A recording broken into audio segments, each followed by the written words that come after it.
नमस्कार। देश देशांतर में आपका स्वागत है। मैं हूं कुर्बान अली। केंद्र सरकार ने किसानों के लिए कम ब्याज वाले फसली कर्ज को सस्ती दरों पर उपलब्ध कराने का फैसला किया है। इसके साथ ही सरकार ने कर्ज के समय से भुगतान करने पर 5% कैशबैक देने और साथ ही किसानों को सस्ता कर्ज मुहैया कराने की मियाद बढ़ाने के प्रस्ताव को भी मंजूरी दे दी है। कैबिनेट की बुधवार को हुई बैठक में इस स्कीम को मंजूरी दी गई। कृषि कर्ज से जुड़ी ये योजना 31 मार्च 2017 को ख़त्म हो गई थी। सरकार ने अब इसे इस साल भी जारी रखने का फैसला किया है। कैबिनेट से मंजूर हुए प्रस्ताव के मुताबिक इस कर्ज की अधिकतम सीमा 3 लाख रुपए तक रखी गई है। इस स्कीम के तहत सरकार करीब 20,000 करोड़ रुपए खर्च करेगी और इसमें किसानों को 9% ब्याज पर मिलने वाला कर्ज अब महज 4% ब्याज पर ही मिलेगा। इसे किसान आंदोलनों को थामने की केंद्र सरकार की एक कोशिश के रूप में देखा जा रहा है। गौरतलब है कि हाल के दिनों में देश के कई राज्यों में किसान कर्ज माफ़ी की मांग कर रहे हैं। इस दौरान मध्य प्रदेश और महाराष्ट्र में किसानों के आंदोलन भी हुए हैं। मध्य प्रदेश में आंदोलन उग्र होने पर पुलिस को फायरिंग करनी पड़ी थी, जिसमें 6 किसानों की मौत हो गई। साथ ही कई राज्यों में कर्ज से परेशान किसानों द्वारा खुदकुशी किए जाने की खबरें भी लगातार आ रही हैं। कर्ज माफ़ी से जुड़े कुछ आंकड़ों पर नज़र डालें तो पिछले कुछ सालों में बैंकों का कृषि क्षेत्र में बकाया कर्ज लगातार बढ़ता जा रहा है। 2014-15 में बैंकों का कृषि कर्ज जहां 8.4 लाख करोड़ रुपए था, वहीं 2015-16 में बढ़कर 9.1 लाख करोड़ और अब यानी 16-17 में 9.6 लाख करोड़ रुपए हो चुका है।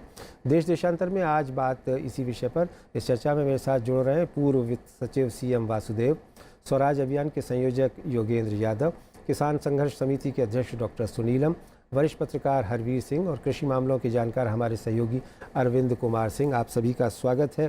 सबसे पहले मैं CM वासुदेव साहब आपसे समझना चाहूँगा कि ये जो कहा जा रहा है कि केंद्र सरकार ने एक नई योजना शुरू की है, ये तो काफ़ी सालों से थी और बल्कि मंत्रिमंडल के नोट में ही ये बात कही गई है कि 31 मार्च 2017 को जो स्कीम ख़त्म हो गई थी उसे आगे जारी रखने का फैसला किया गया।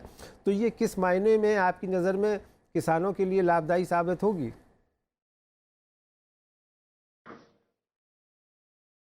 देखिए, ये अपनी जगह तो अच्छी स्कीम ही कहा जा सकता है कि आप इंटरेस्ट सब्सिडी किसानों को दे रहे हैं कर्ज के लिए।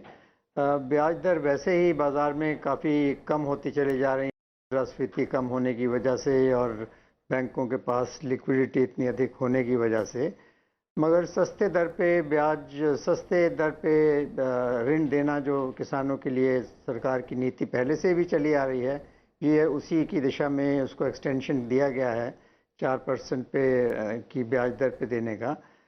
तो ये सही है, एक तरफ से इंटरेस्ट सब्सिडी है, एक तरफ आप सरकार सब्सिडीज़ कम करने का प्रयास कर रही है, दूसरी तरफ आप सब्सिडीज़ बढ़ा रहे हैं। मगर ये कर्ज माफ़ी के मुकाबले में तो मैं समझता हूँ ज़्यादा एक बेहतर ही नुस्खा है, क्योंकि कर्ज माफ़ी जो शुरू हुई एक दफ़ा यूपी से, तो अब मानिए होड़ सी लग गई है। हर प्रदेश में प्रतिस्पर्धा हो गई है, कंपटीशन हो गया है कि कौन ज़्यादा कर्ज माफ़ी देगा। किसानों की जो एस्पिरेशंस हैं वो भी बढ़ गई हैं। तो एक तरफ इतना बोझ 1 लाख करोड़ से अधिक का कर्ज माफ़ी का बोझ है, ये सोचने वाली बात है कि इतना धनराशि से और क्या किया जा सकता है सरकार की ओर से। कितनी एजुकेशन का विस्तार हो सकता है, कितने स्वास्थ्य सेवाओं का विस्तार हो सकता है, कितना इंफ्रास्ट्रक्चर का विस्तार हो सकता है। मगर ये पॉलिटिकल डिसीशंस हैं, मैं समझता हूँ। आर्थिक नीति के दृष्टिकोण से तो इसको मुनासिब नहीं कहा जा सकता है। आप किसानों को जो उपज है उसकी कीमत अच्छी मिले, ऐसा माहौल बनाइए। Free market, free trading allow करिए, एक्सपोर्ट्स में खुली छूट दीजिए ताकि किसान को मार्केट के हिसाब से अपनी उपज का लाभ मिल सके। ये जो कर्ज माफ़ी करना और ये करना, ये एक मैं समझता हूँ इकोनॉमिक पॉइंट ऑफ व्यू से तो बहुत अच्छी बात नहीं है। रहे वासुदेव जी, मैं आता हूँ आपके पास में। योगेंद्र जी, आप सरकार की इस घोषणा को किस तरह से देखते हैं और जो किसानों की हालत जो दिन ब दिन दिगरगू होती जा रही है, रोज़ आत्महत्याएं की खबरें आ रही हैं, उसमें किसी तरह की मदद करेगी ये योजना? कुर्बान भाई, कौन सी योजना है? मैं तो समझ ही नहीं पा रहा हूँ। ये तो सीधे सीधे किसान की आंख में धूल झोंकने का मामला है। ये एक पुरानी योजना है, इतने समय से चली आ रही है और दरअसल खबर ये है कि इस साल उसको बंद कर दिया गया था। असली खबर तो ये है कि जो किसान को ये पहले से चली आ रही थी, 7% रेट हुआ करता था, और अगर आप समय पे दे दें, 15 मार्च या ऐसी कुछ तारीख रखते हैं, जी, अगर 31 समय तक आप मार्च। दे दें तो आपको रेट कम कर दिया जाएगा, इंटरेस्ट रेट आपको 4% लगाया जाएगा। इस स्कीम में समस्या ये थी कि सरकार ने जो समय सीमा बांधी थी तब तक तो किसान मंडी में ले जा नहीं पाता था, तो इसलिए ज़्यादातर किसान डिफ़ॉल्टर बन जाते थे, उन्हें देना 7% पड़ता था। होना ये चाहिए था कि इस स्कीम को बेहतर बनाया जाता, इसकी डेडलाइन को 15 मार्च 15 अप्रैल की बजाय इसको आप 15 जून तक रखिए, ताकि किसान अपना बेच ले फसल, उसके बाद उसको फ़ायदा मिल सके। वाकई ये करने की बजाय इस सरकार ने इस स्कीम को ही बंद कर दिया था। अब जबकि देश का किसान जागा है, किसान तख्ता हिलाने पे लगा है, पूरे देश का किसान सड़क पे है, किसान विद्रोह की बात है और सरकार को लगता है कि हमें दिखाने को कुछ नहीं है, तो अब चुपचाप से ड्रॉर से दोबारा निकाल दिया तो आप और कहेंगे उस बासी बात को अब एक नई चीज़ की तरह पेश किया जा रहा है, बजाय इसके कि माफ़ी मांगते और कहते कि भाई गलती हो गई थी, इस बार इसको बंद कर दिया था।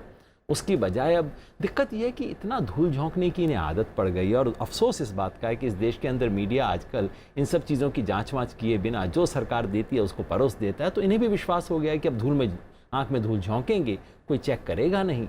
हकीकत तो बिल्कुल उल्लू बनाने वाला मामला है। ठीक, हरवीर जी, आप किस रूप में देखते हैं इस योजना को, और क्या इससे कोई फ़र्क पड़ेगा किसानों की जो बिगड़ती हुई हालत है उसको? अब देखिए, जैसे अभी योगेंद्र जी ने भी बात कही है, एक तो हमें ये देखना चाहिए कि यथास्थिति है या कुछ नई बात है।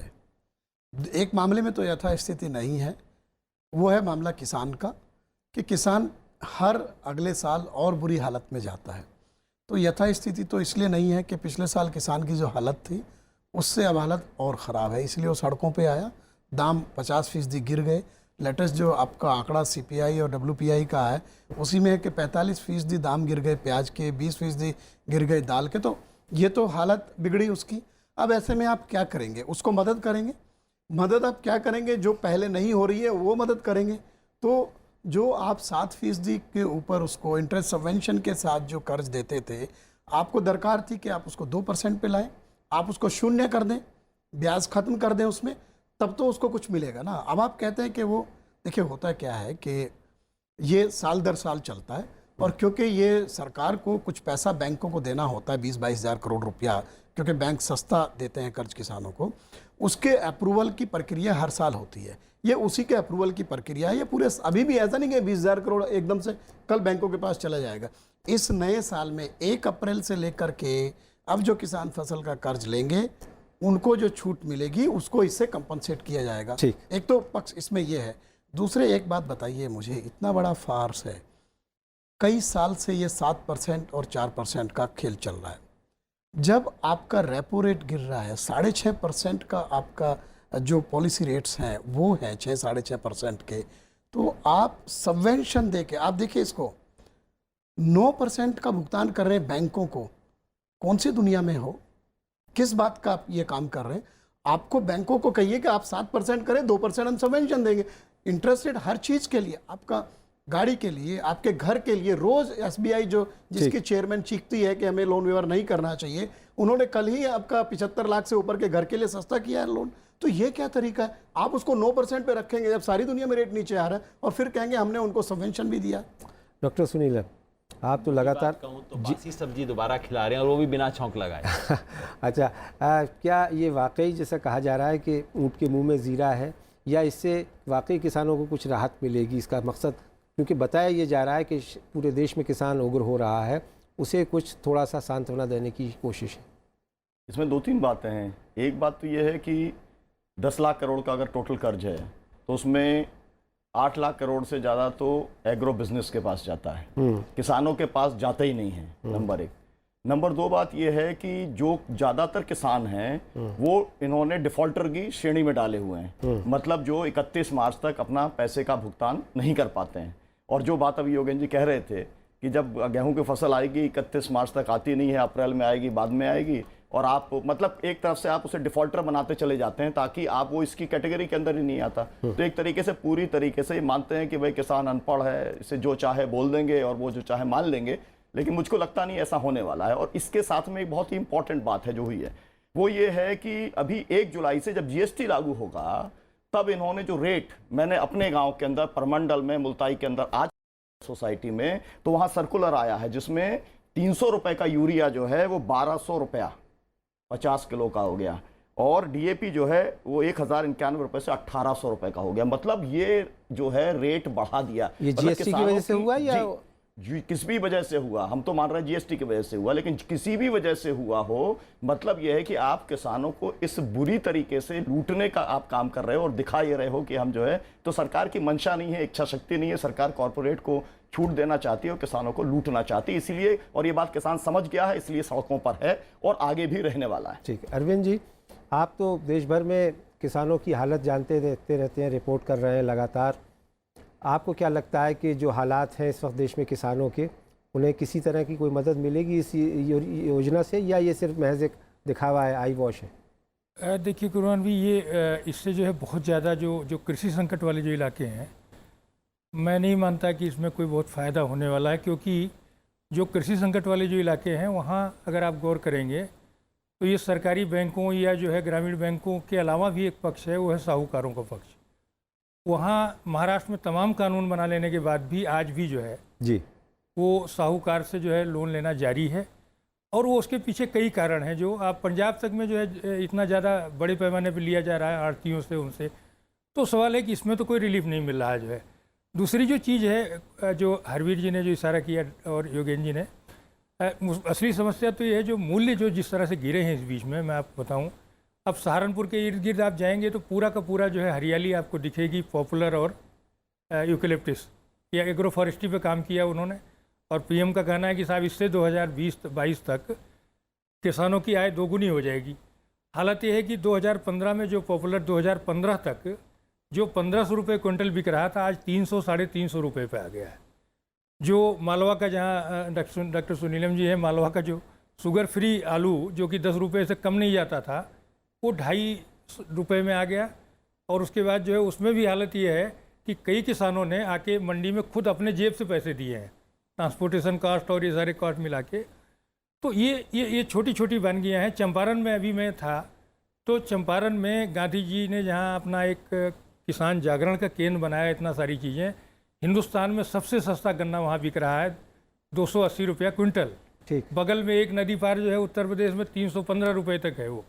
तो सवाल यह है कि जब तक कि एक ठोस कृषि मूल्य नीति, और उसमें भी मैं कहूँगा कि 1985 की जो एक कृषि मूल्य नीति आई थी, जिसमें बहुत सारी बातें थी, उससे परे हट करके एक ठोस कृषि मूल्य नीति बनाने की ज़रूरत है, ताकि ऐसी स्थिति ना हो कि एक साल में तो अगले 1500 रुपये का किसान जो बेच रहा है वो अगले साल जो है वो 300-250 रुपये पे आ जाए। तो इससे जो संकट आ रहा है वो अस्थिर किए हुए पूरे किसान की अर्थव्यवस्था को, और बहुत बड़ा खतरा है मेरे। आप रहे अरविंद जी, मैं आता हूँ आपके पास जी। सीएम वासुदेव साहब, ये कहा जा रहा है कि करीब 10 लाख करोड़ का कर्जा है कृषि क्षेत्र में इस वक्त में, और इसमें जैसा भी डॉक्टर सुनीलम बता रहे हैं कि 8 लाख करोड़ जो है वो एग्रो इंडस्ट्री का है। यानी किसान की अगर कर्जे की बात करें तो वो 2 लाख करोड़ के आसपास बनता है, और अगर वो शायद माफ़ कर दिया जाए तो ज़्यादा बेहतर तरीके से उन किसानों को राहत मिल सकेगी जो कर्ज़ की वजह से आत्महत्याएं कर रहे हैं, और जो सिलसिला रुक नहीं रहा है, लगातार चल रहा है। तो क्या कहेंगे आप कि इस तरह का कदम उठाने से सरकार के ऊपर कोई बहुत ज़्यादा वित्तीय बोझ पड़ेगा, या ये कि ये करने से बाहर है, किया नहीं जा सकता? नहीं, वित्तीय बोझ तो एक जगह अपनी जगह है ही है इसका, इतनी बड़ी धनराशि का। मगर ये भी देखने वाली बात है कि आप की जो कृषि की जो वायबिलिटी है वो इतनी कम होती जा रही है। इसको एक बड़े परिप्रेक्ष्य में देखने की ज़रूरत है कि आज की डेट में हमारे देश की 60-65% जो जनसंख्या है वो कृषि पर निर्भर है, और जो कृषि का जो शेयर है हमारे देश की जीडीपी में वो केवल 15% है। तो 60% जो पॉपुलेशन है वो 15% जीडीपी पे निर्भर है, ये वायबल हो ही नहीं सकता।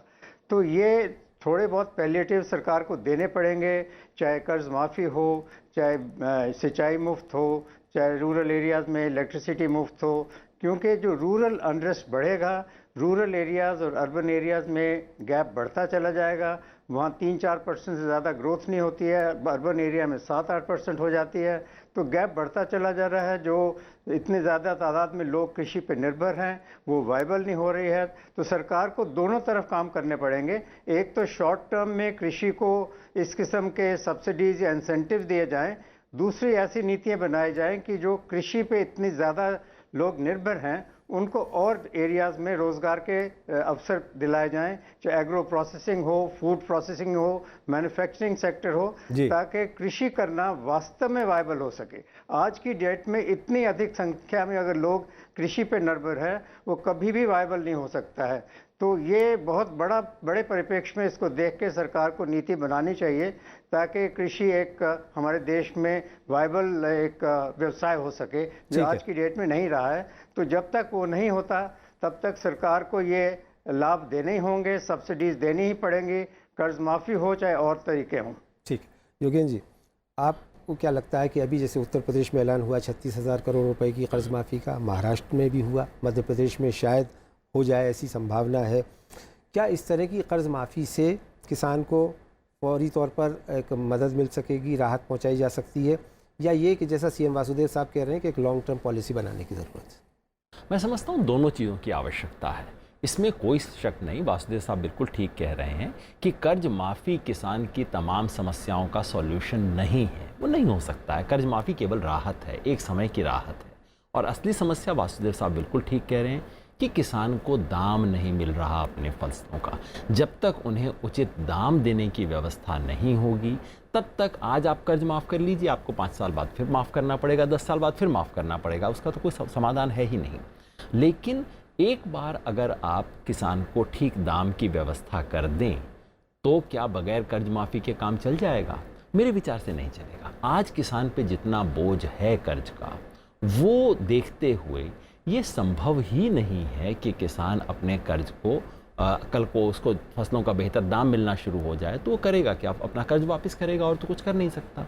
तो सबसे पहली प्राथमिकता जरूर ये है कि दाम की नीति बने, लेकिन उसके साथ साथ कम से कम एक बार कर्ज की माफ़ी करनी पड़ेगी। मैं 2 संशोधन करना चाहता हूँ। वासुदेव जी ने जो कहा, उन्होंने कहा कुछ समय के लिए आपको सब्सिडी देनी पड़ेगी। हकीकत ये है कि कोई देश नहीं है, एक भी देश नहीं है जहां कृषि को बड़ी मात्रा में सब्सिडी न दी जाती हो। अमेरिका समेत, अमेरिका, ऑस्ट्रेलिया, पूरा यूरोपियन यूनियन, सब लोग देते हैं जो कृषि में बड़ा करते हैं। तो ये तो आज यदि आप चाहते हैं कि आपके खाने की चीज़ें सस्ती मिलें तो आपको किसान को सब्सिडी देनी पड़ेगी, और कोई तरीका है ही नहीं इसका। और दूसरा ये कि मैं देखता हूँ, वासुदेव साहब के बारे में मैं नहीं कह रहा, लेकिन मैं सामान्यतः देखता हूँ, कल की खबर थी टेलीकॉम सेक्टर को बड़ा बेल आउट देने की तैयारी। सब्सिडी पता नहीं हम उसे नहीं कहते हैं, हम उसको रिलीफ वेवर नहीं कहते हैं, बेल आउट हो दिया जाएगा। कल की ही खबर है, पावर सेक्टर को एक बहुत, जो पावर सेक्टर की यूनिट्स जिनमें पैसा बनना बंद हो गया, उन्हें अब सरकार खरीद लेगी। जो उनके लिए कूड़ेदान है वो सरकार अपने पास पैसा दे के ले लेगी। एयर इंडिया का भी नंबर है, एयर इंडिया को खैर बेचा जा रहा है। यहाँ सरकार पैसा लगाने की तैयारी कर रही है इन दोनों में। तो जब बड़े बड़े उद्योगों को पैसा देने की बात होती है तब हमें चिंता नहीं होती कि हाय अर्थव्यवस्था का क्या होगा, हाय हम इतना पैसा दे सकते हैं कि नहीं, देश के पास पैसा है नहीं।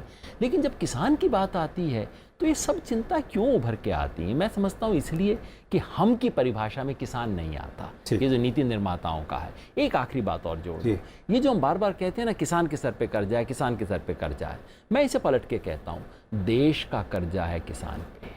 पिछले 50 साल से हमने किसान के दाम को दबा के रखा है आर्टिफिशियली पॉलिसीज़ की वजह से। उस सारे ऋण को देश को, किसान को चुकाना चाहिए। उसके बाद किसान का जो बैंक का ऋण है वो वापस ले लीजिए उससे। हरवीर जी, ये जो एमएसपी की बात कही जाती है, स्वामीनाथन कमेटी की रिपोर्ट को लागू करने की बात की जाती है, ये कुछ कारगर होंगे या ये भी एक मामूली उपाय हैं और इससे कोई बहुत ज़्यादा राहत किसान को नहीं मिल पाएगी? एक्चुअली देखिए, इसमें जो मसला है, एक तो जो पॉलिसी मेकर्स हैं वो समझ नहीं पा रहे हैं हमें करना क्या है। इसलिए एक तरफ कुछ विज्ञापन आए थे कि देश का किसान खुशहाल है, देश तरक्की कर रहा है, देश बदल रहा है। तो क्योंकि वो समझ नहीं पा रहे हैं कहानी क्या है। अब आप बताइए कि करीब 2 दर्जन के करीब ऐसे उत्पाद हैं जिनका सरकार न्यूनतम समर्थन मूल्य तय करती है, और उसमें से 2 या 3 की खरीदारी होती है। बाकी के लिए कोई व्यवस्था ही नहीं है, कोई इंफ्रास्ट्रक्चर नहीं है, ना कोई सिस्टम है। 1-2 को मान सकते हैं, थोड़ा तिलहन के लिए और कपास के लिए, बाकी नहीं है। अभी जो क्राइसिस आ रही है वो ऐसे उत्पादों से आ रही है जिनके लिए कोई एमएसपी की व्यवस्था है ही नहीं। एक मार्केट इंटरवेंशन मैकेनिज्म का एक प्रोविज़न होता है एग्रीकल्चर मिनिस्ट्री में, लेकिन वो शायद मंत्री को भी याद नहीं होगा, अधिकारियों को तो आप छोड़ दीजिएगा। तो सवाल ये है कि जब आप समस्या को समझ ही नहीं रहे हैं, आप एक बात बताइए कि करीब साल भर पहले जब दालों के दाम 200 रुपया पार करने लगे थे, उस वक्त पूरे देश में सरकार के स्तर पे एकदम बिल्कुल बहुत तेज़ी से काम हो रहा था। अरविंद सुब्रमण्यम की अध्यक्षता में कमेटी बनी, मीटिंग्स हुई, रिपोर्ट आई, सब कुछ हुआ। और जाहिर सी बात है, आपने एमएसपी भी बढ़ाया दालों का, उसके ऊपर बोनस भी दिया, लेकिन जब फसल बाजार में आई कोई खरीदने वाला ही नहीं था। और वो जो दाम जो थोक में जो 80-90 रुपया था वो अभी 35 रुपये पे आ गया। दूसरा है कि, और दूसरी बात है कि आप जीरो ड्यूटी पे इंपोर्ट करते रहे, तो किसी भी उत्पाद में किसान को बर्बाद करने के लिए जब इंटरनेशनल मार्केट में थोड़ी संभावना थी, तो आपने प्याज का जो मिनिमम एक्सपोर्ट प्राइस था उसको आप 50 रुपये किलो के स्तर पे ले गए, और आज प्याज जो है 4 रुपये पर आ गया। मेरा कहना है कि एम.एस. स्वामीनाथन की रिकमेंडेशन अच्छी हैं, बशर्ते कि एक तो उनका आप दायरा बढ़ाएं और खेती का स्वरूप बदल रहा है। अभी सभी लोग गेहूं चावल पैदा नहीं कर रहे हैं, और जहाँ से सुसाइड की घटनाएं आती हैं, जहाँ किसान ज़्यादा स्ट्रेस में जाता है, वो फूड ग्रेन के अलावा दूसरी क्रॉप पैदा कर रहा है जो कि हाई वैल्यू क्रॉप है। और उन हाई वैल्यू क्रॉप में जब नुकसान ज़्यादा होता है तो वो फाइनेंशियली क्राइसिस में जाता है, तब सुसाइड करता है। डॉक्टर सुनीलम, आप तो लंबे समय से मध्य प्रदेश में किसान आंदोलन चला रहे हैं, बीसीओ मुकदमे भी आपके ऊपर चल रहे हैं, और उन आंदोलनों में किसान मारे भी गए हैं। अभी भी ये मध्य प्रदेश का आज़ाद आंदोलन जो है, उसमें 6 लोगों के तो मरने की खबर आई है और 7 से ज़्यादा लोगों की खुदकुशी करने की। ये बताइए कि जो अभी तक चर्चा हुई उसमें कुछ और आप ऐड करना चाहेंगे कि जिससे किसान की हालत बेहतर हो सके? देखिए, एक बात तो ये है कि जो अभी कहा गया कि 60% से जीडीपी में कंट्रीब्यूशन 15% पे आ गया। अब अगर सरकार खुद तय करती है, जो भी सरकार है, कि हमको जीडीपी के अंदर योगदान 6% पे लाना है, मतलब सिस्टमेटिकली आप किसान को, किसानी को, गांव को ख़त्म करना चाह रहे हैं। ये आपका पॉलिसी डिसीजन है, और इसीलिए गांव का पैसा जो है वो पूरा शहर के अंदर आ रहा है। सबसे पहले तो इसको रोकना चाहिए। आपको याद होगा, आप तो उसी इलाके के हैं कि गांव का पैसा गांव में है ना, तो मतलब जो जितनी आबादी है जिसकी, उसका पैसा उतना लगना चाहिए। दूसरी बात, जो बात आपने कही कि जो समर्थन मूल्य जो है, समर्थन मूल्य के ऊपर जो खरीद है वो तो 4% के भी टोटल कृषि उत्पाद की नहीं है। तो जब तक ये बात नहीं तय हो कि जितने भी कृषि उत्पाद हैं सभी का समर्थन मूल्य तय होगा और फिर सभी की खरीद भी होगी, है ना, जब तक दोनों चीज़ों का इंतजाम ना हो। और ये जो फसल बीमा का एक तरीके का पूरा फर्जीवाड़ा चल रहा है पूरा, तो फसल बीमा के अंदर भी ये बात होनी चाहिए कि भाई फसल बीमा भी सभी कृषि उत्पादों का होगा, और उसके अंदर प्रीमियम सरकार देने का काम करेगी। भाई 2% रखा है या 1% आपने रखा है, तो उतना आप उसका इंतजाम तो आप कर सकते हैं, लेकिन वो भी करने को सरकार तैयार नहीं है। तो मेरा कहना यह है कि सरकार की प्रायोरिटी में किसान नहीं है। जब तक वो प्रायोरिटी में नहीं आता और कॉरपोरेट सेक्टर रहता है, शहर रहता है, तब तक कुछ होने वाला नहीं है। मतलब 2 ही रास्ते हैं। एक रास्ता तो ये है कि किसान आत्महत्या करे या फिर हम उसकी हत्या करें। अब उसका रेट बढ़ता चला जा रहा है। आपको याद है, मतलब जब शुरू हुआ था तो किसान की आत्महत्या हुई तो कुछ पैसा नहीं मिला। अब 5 लाख रुपए तक, आपको मालूम है कर्नाटक गवर्नमेंट ने कहा कि 5 लाख रुपए देंगे। अब जो है हत्या हुई, हमारे यहाँ पर जब 24 किसान शहीद हुए, 150 को गोली लगी, तब 2.5 लाख रुपया मिला। अभी पंजाब के अंदर या पूरे देश में 2.5 लाख रुपया लगभग ऐसा कुछ था, अब 1 करोड़ रुपया हो गया। मतलब ये है कि किसान को जीने नहीं देंगे, या तो आज चाहे तो आत्महत्या करके मर जाए और चाहे तो उसको गोली मार दें, लेकिन उसको सम्मान पूर्वक जीवन जीने का अधिकार जो भारत का संविधान देता है, वो एक बड़ी आबादी को देश में डिनाई किया जा रहा है, साजिशपूर्ण तरीके से किया जा रहा है। अरविंद जी, आपको क्या लगता है कि ये जो समर्थन मूल्य का अर्थशास्त्र है, जैसा अभी कहा गया सुनीलम जी की तरफ से कि सिर्फ 4% उत्पादों का समर्थन मूल्य है और बाकी जो 96% है उसके कोई माई बाप नहीं है, तो इसके लिए क्या स्कीम बननी चाहिए? देखिए गुरुवान भाई, ये जो हमारी जो एग्रीकल्चर की स्टैंडिंग कमेटी है, 1993 में जब से कमेटी सिस्टम लागू हुआ है, तब से लगभग हर एग्रीकल्चर की स्टैंडिंग कमेटी ने इस बात को कहा है कि इसका दायरा बढ़ना चाहिए। आप जो है लहसुन इसमें क्यों नहीं शामिल हो सकता? आज हालत है कि मालवा के किसान 15 रुपये किलो पे लहसुन वो बेच रहा है। ये अगर होगा, अगर उनको अपने अगर घाटा होगा लगातार उत्पादों पर उनके उसमें, तो आज समय आ गया है कि जो 1985 की कृषि मूल्य नीति है उसको बदलने की ज़रूरत है। दूसरी चीज़ है कि उसी कृषि मूल्य नीति में कहा गया है कि जो ये सरकार का दायित्व है कि किसान जो प्रस्तुत करे वो उसको खरीदना है, संवैधानिक दायित्व है, मतलब कि उसमें आपको खरीदना है। लेकिन सवाल है कि अगर क्रय केंद्र नहीं होंगे, अगर क्रय केंद्र 300 किलोमीटर पर होंगे जो है, अगर जो है इंदौर का किसान जाकर के नासिक में बेचने जाएगा वो, तो इन सब चीज़ों में उसको जो घाटा है वो लगातार बढ़ता जा तो रहा है। आपका कहना अभी यह है कि भटकाव है। इससे ई कॉमर्स के जरिए से भी कुछ बेहतर किया जा सकता है? ये अभी जो ई मंडी वगैरह का इन्होंने किया है, मंडी सुधारों के, लेकिन सवाल है कि बिहार में क्या करेंगे, बिहार में मंडी ही नहीं है जो है। जी, ऐसे बहुत सारे राज्य हैं जहाँ व्यवस्थाएं बहुत ही दयनीय हैं। तो इसको एक राष्ट्रीय नज़रिए से पूरी के पूरे संदर्भों को देखना होगा और उसमें कृषि संकट वाले इलाकों पे खास ध्यान देने की ज़रूरत है। दूसरी चीज़ ये है कि ये जो आप व्यवस्थाएं बता रहे हैं, जो हरवीर भाई ने बताया जो चीज़ें, उसमें यह है कि आज जो खरीद फरोख्त का जो इंतज़ाम है विभिन्न राज्यों में, हरियाणा, पंजाब, पश्चिमी उत्तर प्रदेश, इनको लेकर के बाकी जगहों पर अगर आप जाएंगे तो आप पाएंगे कि वहाँ उचित मंडी व्यवस्था नहीं है। ठीक है। असिंचित इलाकों में और भी बुरी हालत है। तो असिंचित इलाकों में मंडी व्यवस्था को दुरुस्त करने की ज़रूरत है और मंडी सुधार बहुत व्यापक पैमाने पर करने की ज़रूरत है। चलिए। अभी जो कृषि मंत्रालय कर रहा है वो आधे अधूरे मन से कर, आप कंप्यूटर लगा देंगे तो कौन सा बड़ा प्रयोग हो जाएगा। ठीक है वहाँ अरविंद भाई, किया माफ़ी के साथ जी। वक्त की कमी है, हमें जी। ये कार्यक्रम यहीं ख़त्म करना पड़ेगा। बहुत बहुत शुक्रिया सीएम वासुदेव साहब, योगेंद्र यादव साहब, डॉक्टर सुनीलम और हरवीर जी इस चर्चा में भाग लेने के लिए। तो हमारे पैनल के सभी सदस्यों का मानना है कि सरकार की तरफ से जो कदम उठाए जा रहे हैं वो किसान की बदतर हालत को बेहतर बनाने के लिए नाकाफ़ी हैं और अभी बहुत कुछ किया जाना ज़रूरी है। देश देशांतर में मेरे साथ इतना ही। नमस्कार।